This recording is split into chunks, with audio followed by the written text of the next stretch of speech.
एक बार की बात है, एक छोटा सा गांव था जिसका नाम था शांतिपुर। गांव के किनारे एक घना जंगल था जिसे लोग भूतिया जंगल कहते थे। कहते थे कि उस जंगल में जाने वाले कभी वापस नहीं आते थे।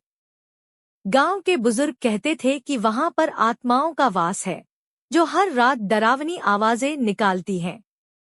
एक दिन गांव में रहने वाले एक नौजवान जिसका नाम अर्जुन था, ने ठान लिया कि वह इस जंगल के रहस्य का पता लगाएगा।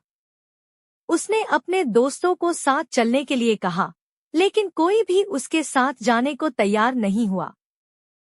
सबको डर था कि वे भी जंगल की भयानक कहानियों का हिस्सा बन जाएंगे।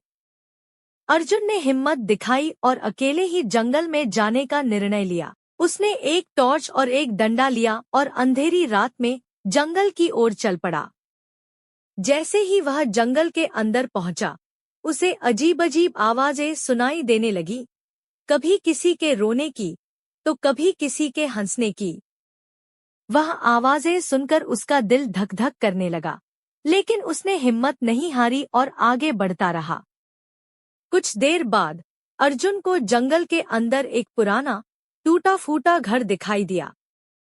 वह सोचने लगा कि शायद इसी घर में इस जंगल का रहस्य छिपा हो। वह धीरे-धीरे घर के पास गया और दरवाजे को धकेला। दरवाजा अपने आप खुल गया। अंदर घुप अंधेरा था और उसे कुछ भी दिखाई नहीं दे रहा था। उसने टॉर्च जलाकर इधर-उधर देखना शुरू किया। तभी अचानक उसकी टॉर्च की रोशनी एक पुरानी, टूटी हुई खिड़की पर पड़ी और उसे वहां एक सफेद साया दिखाई दिया। अर्जुन ने डरते हुए उस साये के पास जाने की हिम्मत की। जैसे ही वह पास पहुंचा, साया एक बुजुर्ग महिला का रूप धारण कर लिया और बोली, तुम्हें यहाँ नहीं आना चाहिए था। अर्जुन घबरा गया, लेकिन उसने पूछा, आप कौन हैं?